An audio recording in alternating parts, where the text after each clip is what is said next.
You are capable of way more than you think you are. The challenge is sometimes your mind gets in the way.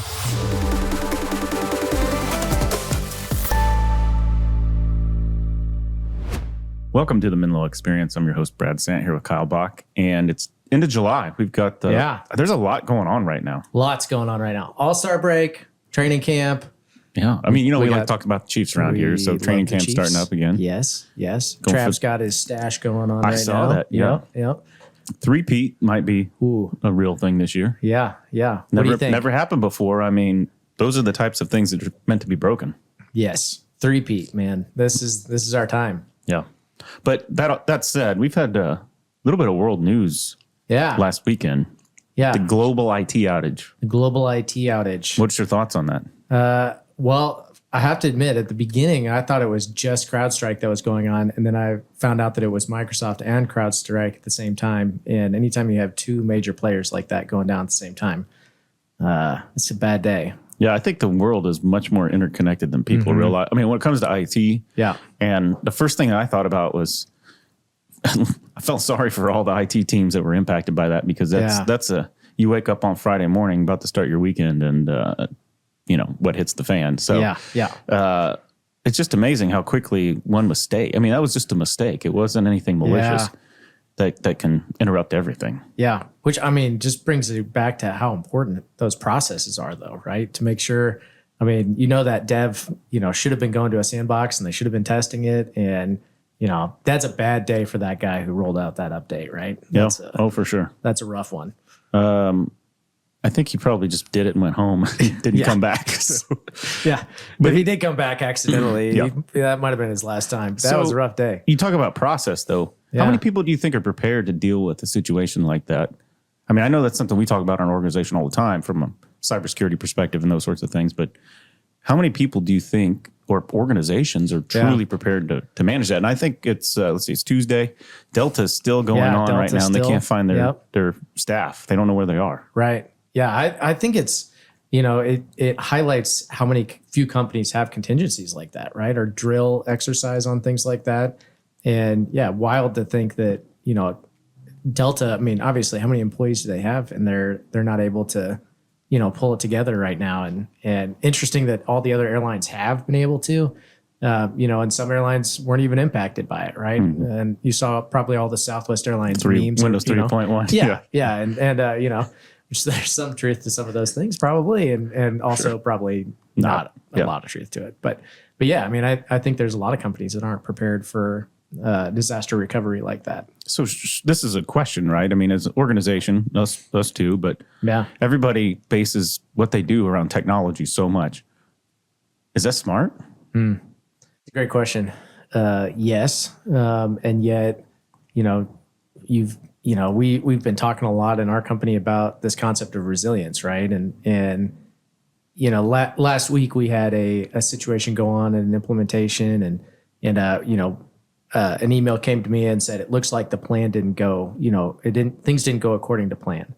And, I think that when you are a business that's so reliant on technology in any industry, regardless of, because it's the world we're in, right? To be global, you have to be, engaged in technology like that. And when you're, operating at that level, you have to be able to step back, and you have to be able to, when the plan just hits the fan, like you said, how do you react and respond? And, and I think we're seeing some companies that are very sizable that weren't agile. And so they haven't been able to pivot. I think Delta, their immediate reaction also, I was listening to a podcast this morning, Freakonomics this morning, and they were saying that Delta immediately canceled all of their flights, or immediately delayed all their flights. Most of the other airlines were canceling flights immediately, and Delta was delaying. And that delay is what they're now still dealing with the ramifications of, which is similar to what you and I were even talking about with the parable, or the traffic jam. What was the video you were telling me about? Oh, the anatomy of a traffic jam. Yeah, yeah. Describe that. What happens in the anatomy? I forget the exact story, but it was a special on some cable network. But essentially, it shows this person driving a car 10 miles under the speed limit on the freeway at 4 o'clock in the afternoon, and then it progresses to show how the entire traffic backs up 7 o'clock and it's going 10 miles an hour. And basically just accordions out, falls further and further and further behind from this one event that happens way, way before and seems minuscule at the time. Yeah. Yeah. I think that's maybe what this situation was. I mean, what people don't realize is just how interconnected everything is and how, I think we like to think we're in control and we like to think we don't have other companies or businesses and things like that can hold us up, right? Or can, and you have a situation like this where you have a cybersecurity company that's so integrated across the world. And you have Azure happening at the same time, the outage there and Microsoft.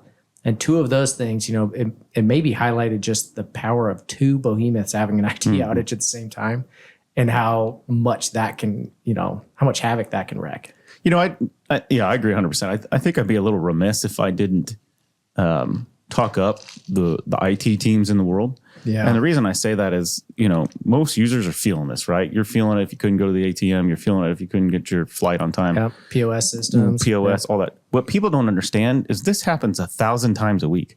Updates are happening. All this proactivity is happening, and people don't have any clue. They're going about their business, and all of it is just humming along. And that's because of IT people throughout the world that are doing their job. Yeah. And it works so well most of the time that you don't even notice it. You don't have those blips. And now it's really bringing to light when one of those things goes wrong. But what people don't see is the 10,000 times it went right. Yeah. And I think that's the challenge we have. We talk about it with the cybersecurity event. I say it all the time when I'm giving, presentations on cybersecurity. You only have to be wrong one time, right? And then people feel it. And so you can do everything right day in, day out, and then you have an event like this and it brings it to everybody's attention. So I think there is a little bit of the need to step back and just see how well things work most of the time, but people just don't recognize or realize that it's going on. Yeah, I agree. How much do you think that this has gotten more attention because it was, because it wasn't like a cyber attack, right? Or because it wasn't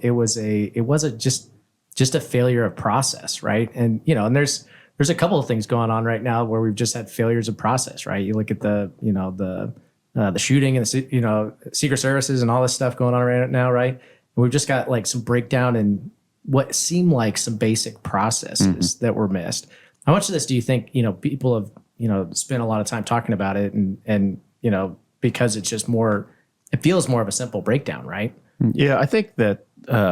I think that's part of it. I also think it's just the magnitude. I mean, you're talking about in 30 minutes, you're impacting the entire globe. Yeah. I mean, if you think about trying to mobilize for war or something like that, troops and gear and planes and all this, that takes days and weeks and all that. I mean, it just doesn't happen. You're talking about countries across the world are 200 milliseconds away. Yeah. So in the digital space, the digital world, those things can happen in the blink of an eye. And so that's what you ultimately had here is within 30 minutes of rolling out an update. And yes, it was a breakdown in process. Yes, it was something that theoretically should have been easy to catch, but it just happened so fast and it impacted such a wide swath, The good part though is there's balance in vendors and it didn't affect everybody, right? I mean, it just kind of depends on who you're using. You got to vet those tools. I think it'll be interesting to see if people stay with CrowdStrike or if they move on. My guess is they'll probably stay with CrowdStrike, by and large, because it's a vendor that's like Microsoft entrenched and, overall does a really good job. They just missed it this time around. So I do appreciate that the CEO just came out and said, it was a mistake. Yep. We made a mistake. And I think you're right though. I think that it's interesting to think about just how rapidly a mistake like that can affect such a magnitude at scale. And maybe that's where, some of the globalized technology and things like that is, maybe some people don't realize how big some of these companies, their footprint is across industries and across our daily interactions, right? As far, one of our guys went down to buy a pizza at Papa John's and couldn't get a pizza at Papa John's, right? My wife went to get cash out in an ATM wouldn't work. Like it's everything ranging from getting cash out, it's banking, it's flights, it's, POS systems and that one mistake can ultimately ripple out like that is pretty wild to think about that. And to think that we're only headed further that way, right? And you talk about this even, in all of your presentations talking about cybersecurity as well, that, we just oftentimes don't think about how close we are in proximity to, a cyber attack or, anything like that that's at kind of our doorstep at all times. Yep. All the time. And I think this gets back to, you mentioned the word resilience earlier, right? So I think there's digital resilience, right? How are you going to put in redundancies and those sorts of things? But then there's process resilience. There's organizational resilience. There's really, we've talked about it before, but kind of strength of your mindset and being able to overcome things. So, you mentioned we've encountered some of that here in the organization recently with some tests of that. I think it's interesting. This is my 26th or 27th year, I think, doing back to school with K-12 schools. Did we throw you a birthday party for that? No, let's not talk about that. That's, we don't need to talk about that. But 27 years of being an adult there. Yeah, there's an interesting part of it coming into the end of July, which I have this kind of spidey sense anxiety because what is in the next week or two, things are supposed to pick up like crazy, right? Yeah. And it is just a volume that really doesn't matter how many people you sitting on the sidelines. You most of the time just cannot handle because it's a really heavy volume in a month and then it goes away. So you have to be really prepared, try and take care of everything you've got, but you're going to be tested both as an individual in this organization and as our organization. So resiliency is really, really a critical factor that we have right now. So how do you build, as a COO, how do you build resiliency in this organization? Yeah, I think that's a good question. First of all, we talk about it. I think just having that part of our conversation and part of the dialogue, even just talking with employees when they're hitting that adversity. I think resilience a lot of times, I forget that it takes some type of, some type of negative situation or some type of the plans going awry or some type of angst, right, in order to build resilience. You don't build it in peacetime. You don't build it in, when things are going smoothly. It's how you react, under that pressure and that stress and in those moments. But you have to, in those situations, we had a couple of situations happen this last week. And, I think that one of the things I realized was just, we oftentimes don't give ourselves the freedom to just, it's okay to, to react negatively initially, but then how do you react after that? And, sometimes our initial reaction, if it persists too long, then we really start believing that initial reaction is the reality.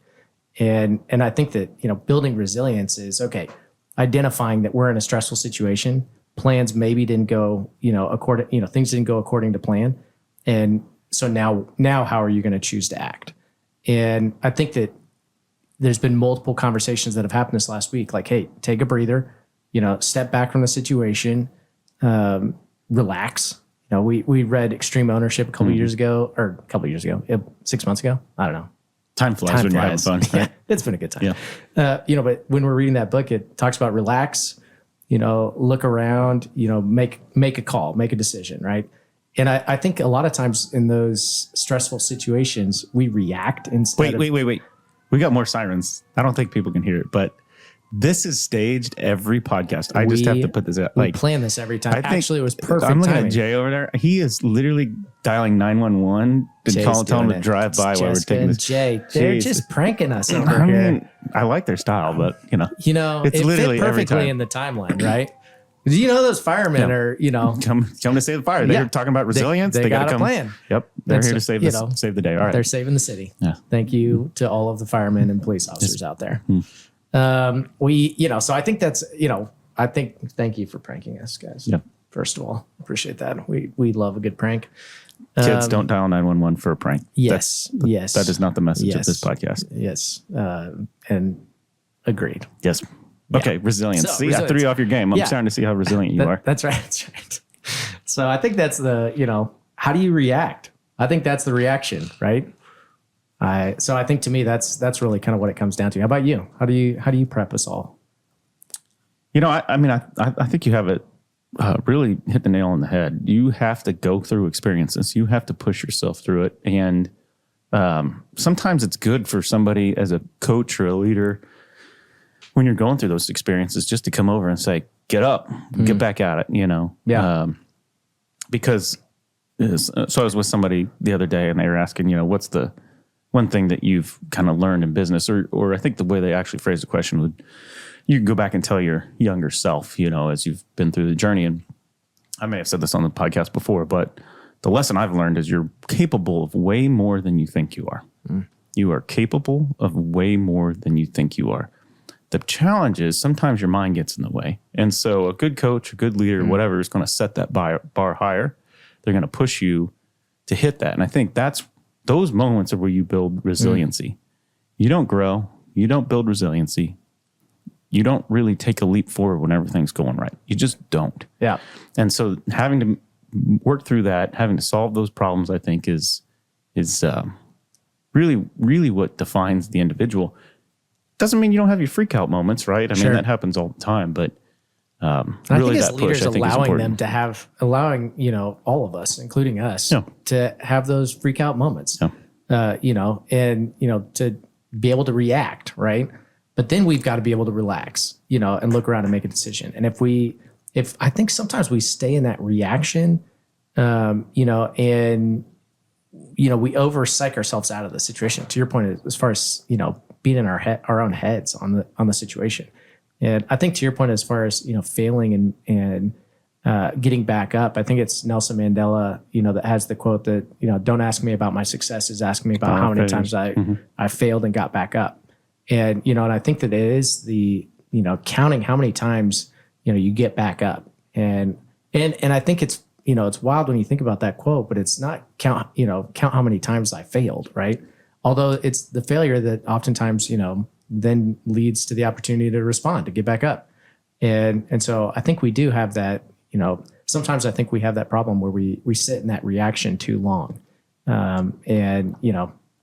we even make decisions out of the, reaction or, freaking out moment as opposed to, relaxing and making, a calculated decision. Yeah, I think Thomas Edison, so obviously we're namesaked around Thomas Edison, the name Menlo, but, I think I forget the exact quote, but he learned 2,000 ways not to make the light bulb, right? And then he eventually got there. So to your point, you got to try, you got to learn, you got to get to all of that. I think one thing you were talking about, kind of this global IT outage and process and all that, and now we're talking resilience.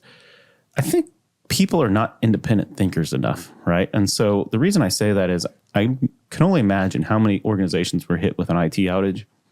They didn't know what to do. Yeah. They just probably froze, right? Yeah. And so when it comes time to be in those situations of kind of extreme pressure or the unexpected, taking a step back, like in extreme ownership talks about, but taking a step back, being an independent thinker and thinking, hey, here's what's going on. Here's how I'm going to process this situation. I know what the intent of our organization is, and I'm going to execute on that, right? So I think that's a critical skill that is probably not being taught enough growing up. But the ability just to step back, think independently, not just what you've always been told and trained and all that sort of stuff, but what is the objective? What are you trying to accomplish, and how can I get there with these obstacles? Yeah. And that's what I think extreme ownership does a lot of great things, talking about. You go into a battlefield, you can have the best plan and it goes out the window really, really fast. So you got to be able to think on your feet. Yeah. Yeah. I mean, I think the quote I put in that email last week was, even the best laid plans often fail, right? And, even great plans going into the situation, you just can't control everything. And I think that's maybe the illusion that we live in a lot of times of how much control we actually have. And, and so I think that's, understanding. I think I had a quote I came in here with that was talking about, just understanding how little of control you actually have. Oh yeah. This was a quote on resilience I pulled up, but don't despair. Despair suggests you're in total control and know what's coming.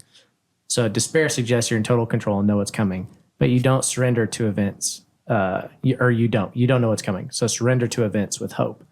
And so, so understand that, when it all goes awry, because it will go awry, and then how do you react? And that's the opportunity to test. And that's what we talk about even for our clients a lot, is that's the opportunity that we have to be the hero, and is to step up in those times and be creative and come up with a solution and get it done. We had an employee this last week that, things weren't going great. he stepped up in some really big ways. And the customer was nervous going into the weekend because they had a big meeting coming up on Monday.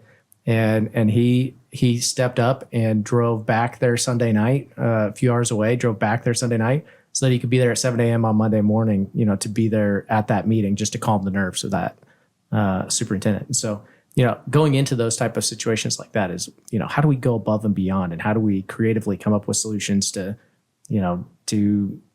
calm the nerves and anxiety there?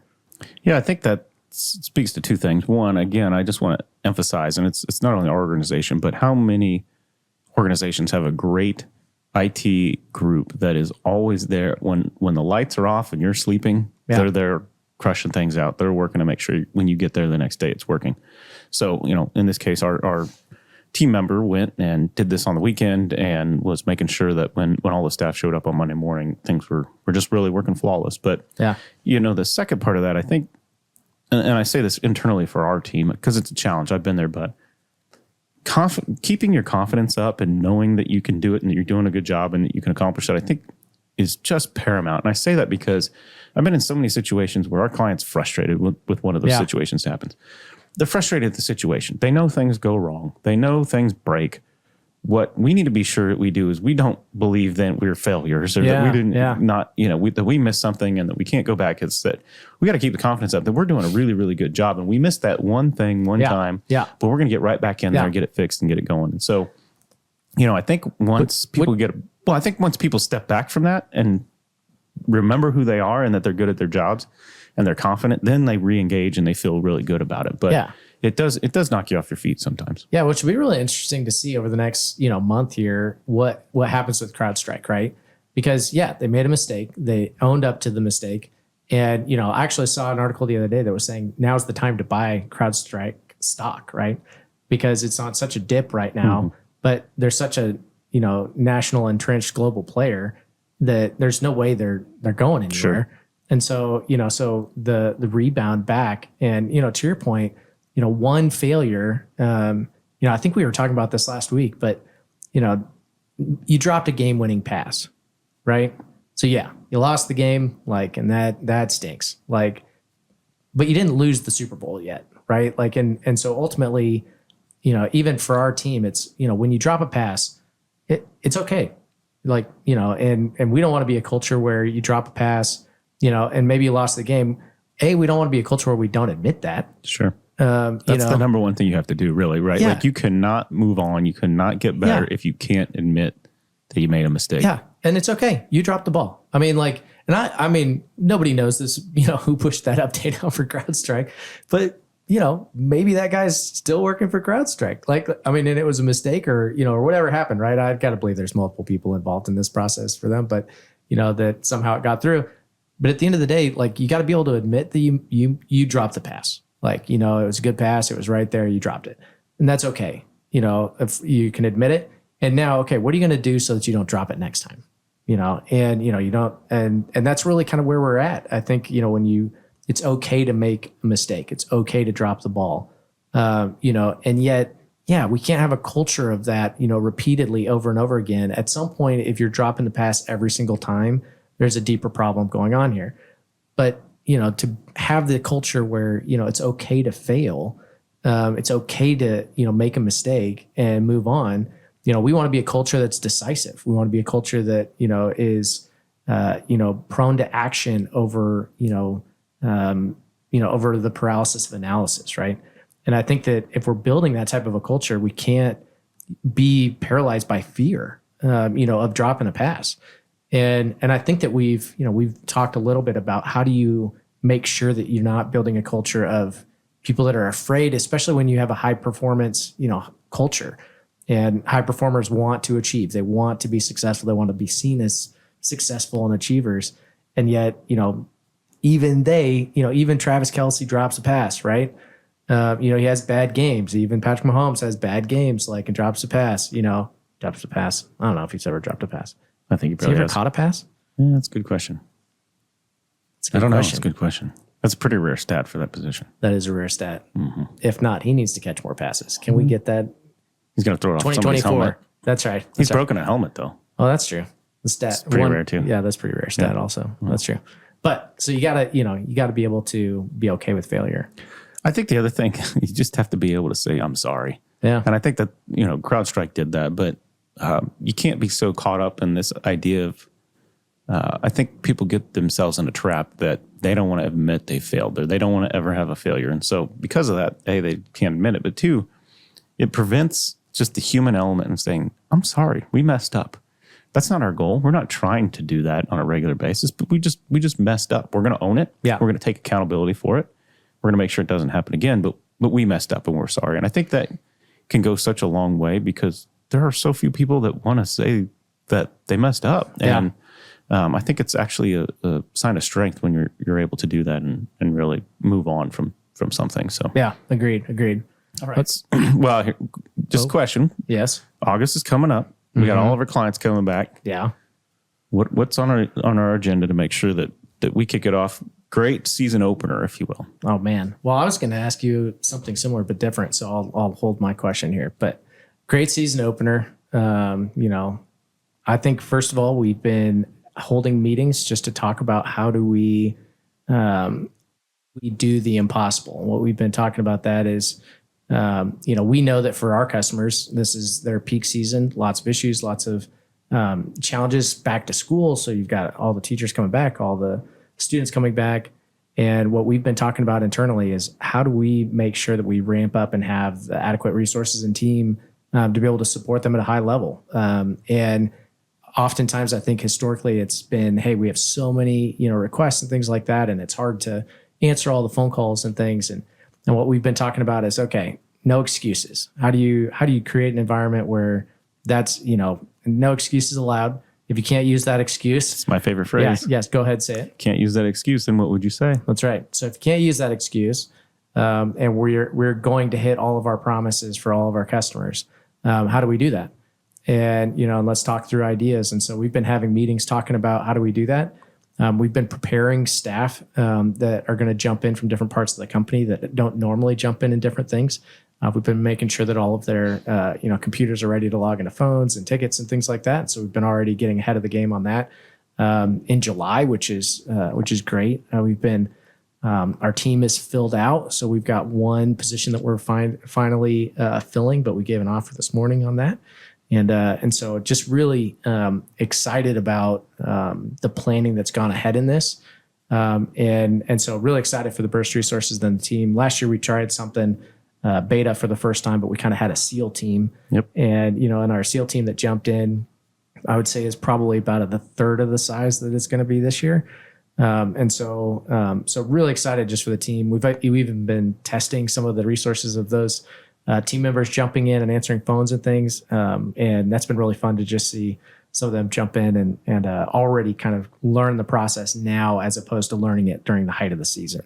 And so really excited too. We've also had an emphasis this summer on just additional certifications and training for our staff. So just going into the season, making sure that people are upping their skills. And so, yeah, just really proud of the team for the effort that they've been going through and jumping in. And so really, really excited for that. So, so it's been all hands on deck. And we've been reaching out to customers in advance just to make sure that everything's going well as well. So lots of moving parts, but operationally, I joined the company last year, June, July. And so I don't think I really knew what was going on during back to school last year. Trial by fire. Is Yeah, what I was just kind of jumping in and so, but now I feel like, and I think that was true of multiple people in key positions in our company. We kind of had a little bit of a reset at that time. And so I feel really strong about the leadership just that's in place right now. And to the point where I think you and I are even stepping back and really letting go of the reins a little bit more, which is exciting to think about going into this season. Yeah, I can't emphasize enough how proud and a little bit in awe, I guess, is of our teams. And the reason I say that is, and we've talked a lot about this on the podcast over the last year, right? I mean, this is something we started, I don't know, back in September, whenever we started. But ultimately what we have now, and as I step back as a leader and able to kind of give some distance, is we have teams that care about each other, internal to their team, and then across teams, right? So what you see now is we've got teams that are stepping up. How can we help at your time of need? Yeah. And that is ultimately, I think, one of the best improvements that's gone on in this organization. And again, I can't say enough great things about our teams because they care, right? And so we've got the right people in the right spots that are really working hard and saying, hey, how can I help you today? And those things aren't pushed. They're not required. Those things are just coming about. And when those things happen, and, together everyone achieves more. Yeah. But really, that's what's happening. And so those things are not unnoticed and really pretty extraordinary the way everybody's stepping up to do that. So it's a really cool thing to see. And as I said, a few weeks ago in our executive leadership planning is I want our team at the executive level to stay strategy through this season. Mm-hmm. And I can't say that that's ever happened through back to school because it's always so busy. It's always so much going on. Everybody gets pulled in, and I'm sure we'll have our fires and things we're in. But really our goal is to stay strategic. Yeah. And I think that's how we continue to grow the organization. We trust everybody to handle the day to day. And then, we do our work to make sure we're leading in the right direction. But all right. I interrupted your question a minute ago. Oh, my question was going to be going into this back to school season. How do you hype yourself up? Ooh, hype. Yeah. I mean, you got you look at the players getting ready for the game, getting ready for game time. Mm-hmm. Do you have a playlist that you're getting hyped on? Is this do you do push-ups in your office? I mean, what's your go-to to psych yourself up for this season? Not doing the push-ups. We might have a couple of parties going on at the office for, but I don't know what we can talk about, not talk about there. So we have some exciting things to getting people excited about being here. We have a lot of fun going on around here. Fun. So, play hard is one of our values. But I'm not. Work out hard is not on the value list. So not doing the push-ups in the room. But, yes. And me, I'm a music guy, so I have all kinds of hype lists and playlists and all that sort of stuff. Are you going to share a hype playlist to the company? You know what I might do? Maybe I'll make a Spotify playlist for the Menlo 2024 hype. Yeah. We'll see what we can get going on. Okay. But I think for me, I get laser focused. I just get focused on the time. What's critical that we need to handle right now? What's the things that we need to prepare, at least particularly at our level? What are the things we need to have in place? I very much see one of my key roles, and I think it is an exec's key role, is to anticipate. Yeah. Right. So I think our job is really to anticipate the things that are going to come, make sure that we help prepare and see those things, no different than watching game film and practicing before you're playing a team, right? And then ultimately preparing your team for the game as much as you can. And so, that's, I think, what we're in the season of right now is trying to anticipate, trying to get focused on that. And really what hypes me is just doing a great job. I mean, really crushing our competition, crushing all of our doubters, everything that just people, will say that we're not going to do a good job or whatever. I mean, those things really get me energized and wanting to make sure we're delivering the best value, best possible outcome to our clients in this time of year, but all times of year for that matter. There is some extra just, build up when people say something can't be done, right? I mean, the 3-peat, right? There's an extra, I think if you're in the right organization, if you're in the right organization, it's, we respond to that. I mean, if you tell me something can't be done, I'm like, get out of the way. We're going to do it. And so, I think it's always great to have that kind of challenge. It's always great to have that kind of push. But I feel like that's, when you're aligned as an organization, and I think we're feeling that across the entire organization now. And I think that hasn't always maybe been the case, but there is this alignment around like, we can do it. Like, and we're going to go for something that hasn't been done before here. And, and we want to build something that hasn't been built before. Right. And, and we're providing a service that hasn't been done before. And I think that when you're doing those type of things and aligning people around, we're going to achieve something together. We're going to dominate it together. Something that people say can't be done. And I think that type of, high goal and, target, the big, hairy, audacious goal, right? It's that BHAG type thing. Mm-hmm. And it's, as we look at that, I think for the Chiefs, for our team, it is when you got the right people around you, going after that, it's what energizes them. Well, I think, and a playlist, clearly playlist. I mean, you got to have a locker room playlist. Yeah. But, I would bet the Chiefs were in this scenario, but for me, I'm sitting around and it's not Chiefs aren't going into this season thinking they might do it. They're thinking we're going to do it, right? Yeah. And that is what my mindset is. That is what your mindset is. That's what we are after as an organization. We're going to do this. Now, timeline might not work out always in our favor. There may be unexpected things we can't control, but over the long haul, we are going to do this. And that resilience, the relentlessness, the pursuit of that ultimately is what gets you there. You just can't go in thinking you're going to possibly do it, right? You have to do it and know that you may make a mistake or it may not work out the first time, but you're going to keep it up and you're going to go 2,000 times, but you're going to do it. And I think that's where we're at right now. So that's the passion, right? That's the willing to suffer, right? I was telling in our interview this morning, which is probably not a normal question to ask in an interview, but I was telling him I'm a little bit of a nerd, and the etymology of the word passion, has suffering in it, and so you can't be passionate about something and expect to not suffer for it.